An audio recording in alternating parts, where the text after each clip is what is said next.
You were so brave. You were so brave. So today, Tango and I got to know each other a little bit, and I know we discussed earlier in your exam what motivates him and how easily he's motivated. And definitely confirmed the fact today that he's not that into treats. Admittedly, I only do have the one kind, and of course now he's taking it pretty nicely for me, but you can see he just spit it out. So treats are not his go-to, not his primary reinforcer. Social interaction was really rewarding for him until he decided that he wanted to go do something. And so doing things is his primary reinforcement. In his case, what that meant for us is that we would go explore a new space. Like the moment I got this kind of focus and performance from him, we would move into a new area, even if it was only 3 or 4 steps away. That equals a new space for him. New smells, new sounds, new opportunities to explore and investigate things. And that was reinforcing for him. And all I wanted to get from him today was this level of eagerness to interact, which we actually got pretty quick. So he does have a lot of confidence when he's on his own with a handler or with another person even. I think what we're seeing from him during the appointments has a lot to do with his sister being nearby, and also a little bit to do with being carried around. Because when you're working with a doer dog, which is what Mr. Tango is, he's a doer dog, he wants to have the choice. He wants to be able to choose where to go and how to get there and what to do once he's there. And by scooping him up into your arms, while it may keep him still for the moment and help you move around and get more comfortable and get things done, it removes that choice for him to choose where to go and when to go and how to get there. Yes, so we introduced that choice of doing in this scenario. Movement is the doing as a reinforcer, and you can see how readily he is focused on me. But when he does check out from me, it is to move and investigate a new position. I know.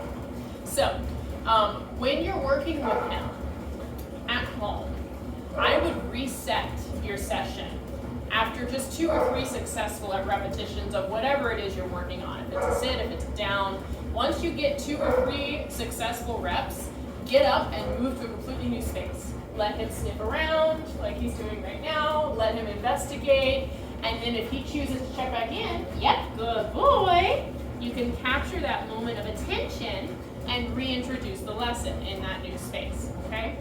Yeah, I know, you into the cookies now? He said, I'm kind of into the cookies now. I kind of enjoy them now. Yeah. Skills that we worked on today. I introduced what is called a marker. Now, you might be familiar with a marker. You seem to have done a pretty good job of introducing the sit. Yep. So the marker basically captures whatever behavior he just performed and lets him know, I like that, you're going to get reinforced for doing that. So if he moves over here, yep, good boy. I'm going to capture that movement with my marker of yep, and then I'm going to deliver a reinforcement immediately afterwards. He moves over here. Yep, good boy. And then he gets a cookie. Wow, you're learning stuff. You're doing so good. And that was 2 successes. So we're going to just shift over here.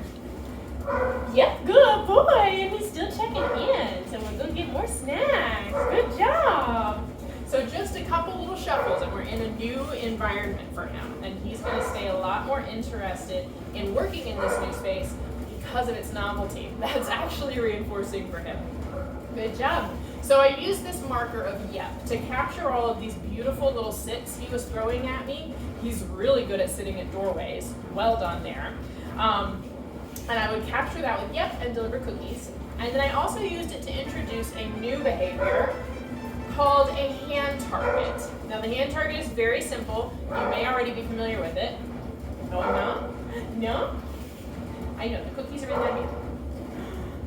But the hand target is going to build into more complex behaviors later on. And all we're asking him to do right now, yep, is touch his hand, touch his nose to the hand, excuse me, not his hand to the nose.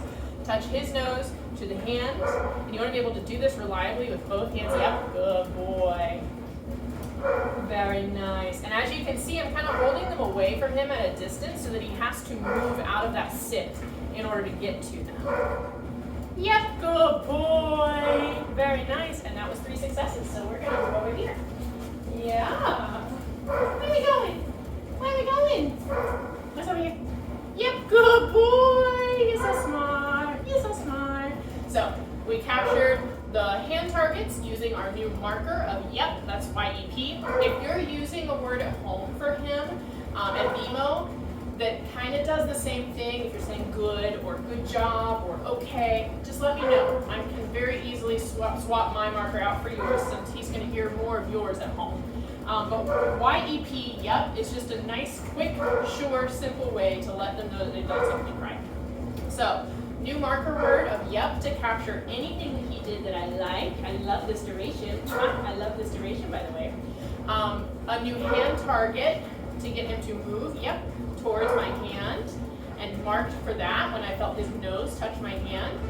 And then we also just spent some time acclimating to different spaces. I took him into our yard, which he was very brave in. He peed and pooped for me, which I was amazed at. I was expecting him to kind of shut down out there, but he tolerated it wonderfully. And he even went and said hello to some of our technicians and weighed himself. He chose to step onto the scale. He got some love and affection while he was on the scale because that's what he wanted. He wanted attention while he was up there. And then he chose when to step off. So we acclimated, we got some marker introduction taken care of, and we also introduced this hand target. So I encourage you to practice this hand target, yeah, good boy, at home if you aren't already using it. And introduce it to BMO too, because it's a very valuable lesson, especially for these little guys. When they're feeling a little stubborn or frustrated, the hand target can be a really easy win for them if they're feeling nervous or concerned or curious or frustrated about something, okay? Let me know if you have any questions about these exercises, and I'd love to see him again next Wednesday to keep up this work, okay? You did such good stuff.